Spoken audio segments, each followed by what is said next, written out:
Good afternoon. Thanks for joining us across the fence. I'm Fran Stoddard. Our program today involves rebels, robbers, and the most infamous raid in Vermont history. We start in October of 1864. Our nation was immersed in the Civil War. Vermont soldiers were fighting in the South, thousands of miles from home. And then came the northernmost land action of the war, the St. Albans raid, 155 years ago this week.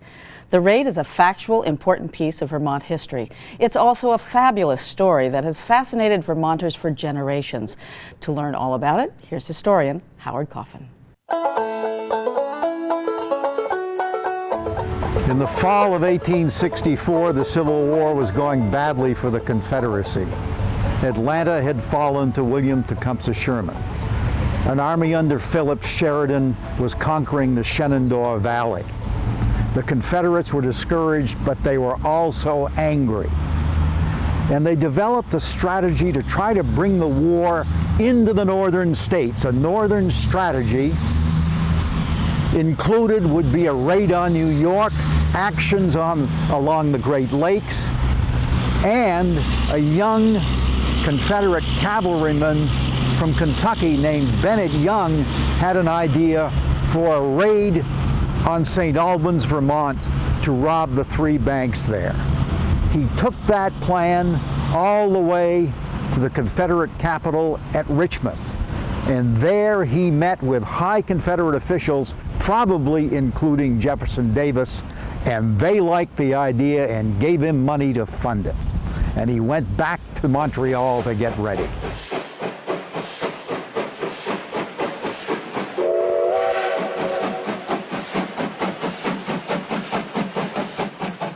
Most of the raiders arrived by train here at the St. Albans Railroad Station. The first to get here was Young himself, arriving on the 10th of October. Tom Collins, a young Irishman who was rather outspoken, had remarked on the train to one of the conductors that he was coming to St. Albans to burn the town. The conductor just laughed. They concealed those southern accents well.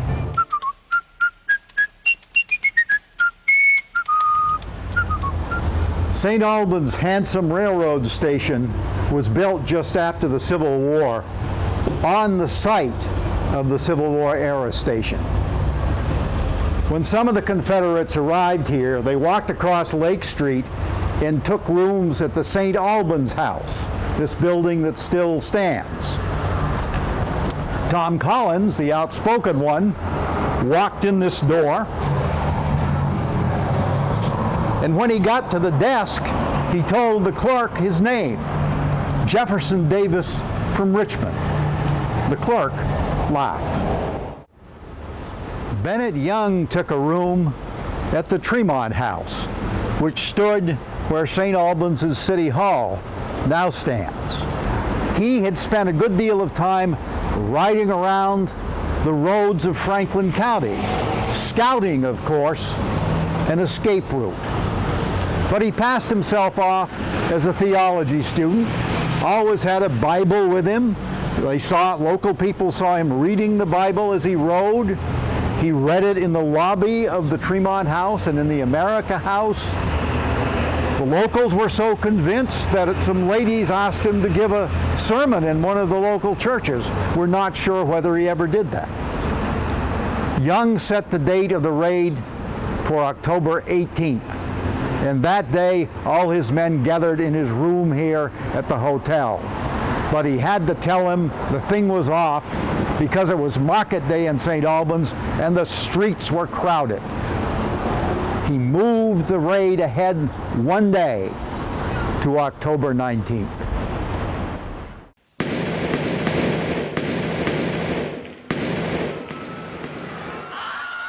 Bennett Young, in full Confederate uniform, planted himself in the middle of Main Street and announced, "I take possession of this town in the name of the Confederate States of America." A man riding by on a wagon looked at him and smiled. Nobody could believe what was happening in St. Albans. St. Albans had 3 banks in 1864, all along Main Street. They entered them all at the same time. This was the Franklin County Bank, and remarkably, there's still a bank here today. The Confederates went in with guns drawn. Confederate William Hutchinson led the party that came into the Franklin Bank, and he did the talking. Hutchinson went up to the counter, put his pistol in the face of Marcus Beardsley, the teller, and said, "We are Confederate soldiers come to burn your town. Give us all your greenbacks." Beardsley was incredulous, but he began to turn over the money, as did another teller. And finally, the Confederates said, "You have any gold back there?" And the lie was told, "No, we don't." They herded the employees together and marched them back to the safe. "This will be murder," said one of the tellers, because the Confederates had said they were going to burn the town. They were going to roast in the vault. But the Confederates were heartless, and the door slammed. 20 minutes later, they would be released. In the other banks, the Confederates, approaching the tellers, said things like, "We have come to avenge for what Sheridan is doing in the Shenandoah Valley. You're burning the Shenandoah Valley. You took money from my family in Alabama." They were talking about revenge as they went about their business, talking about not only robbing some money, but the vengeance of that Confederate Northern strategy. As the raid proceeded, the Confederates herded the locals into Taylor Park at gunpoint, where they could be kept under watch. But some of them were sneaking away and heading home to get guns. Bennett Young was particularly concerned about all the men, the hundreds of them that worked in the railroad yards just down Lake Street. So he posted a guard right here at the corner of Lake and Main to make sure those boys didn't come up here, and they didn't. Whether they didn't hear the raid, we don't know. Meanwhile, as the Confederates were robbing the banks and coming out of the banks, fisticuffs, fights broke out on the streets. Bennett Young actually fired a shot at one man who refused to go to Taylor Park. The shot hit him in the back, glanced off a rib, and bounced right out, and he was fine.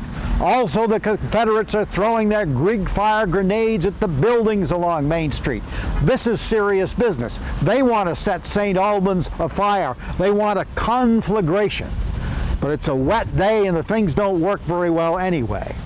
But within 20 minutes of the start of this raid, as it's winding up, shots are being fired at the Confederates. The Confederates are firing some shots. Young goes down to Bedard's livery stable, steals some horses, goes back to get some tack, and the owner of the stable has had it with him and fires 3 times at Young, and all the bullets are duds, or he would have been dead. So we have, as the raiders are preparing to leave town, a real Civil War battle in St. Albans, Vermont.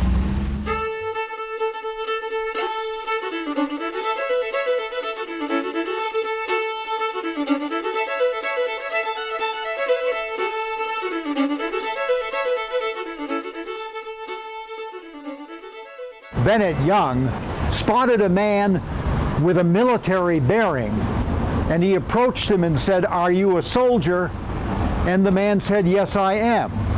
He was Captain George Conger of the Vermont Cavalry, apparently home on leave. And Young told one of his men to take him over into Taylor Park and keep him under guard. But as they took Conger into the park, he broke away and ran here to the America House and in the front door. Captain Conger cuts through the hotel lobby, down the stairs, and out the side door onto Lake Street. As he comes out, he's hollering to everyone that he can see, "It's a raid! Bring out your guns and start fighting!" Under fire now, as Bennett Young sees all the parties emerge from the banks, he hollers to them, "Are we well met now?" And the reply back is yes. They now have stolen horses for everyone, and the Confederates mount up with 208,000 Yankee dollars in their bags and saddlebags, and they begin to gallop north along Main Street, still under fire. One of the Confederates is hit in the back, seriously wounded, but his comrades come along and keep him upright, and they gallop on out of town. Captain Conger now goes into action, and within minutes he has rounded up a posse of 50 men, armed with everything from old muskets to pitchforks. And certainly within a half an hour of the raiders' departure, and probably sooner than that, Conger is riding north, leading a posse in pursuit, intent on catching up before they reach the international border. The people of St. Albans stood along Main Street in the smoke and confusion with the echoes of the rebel yell, which the Confederates shouted as they rode off north, still in their ears.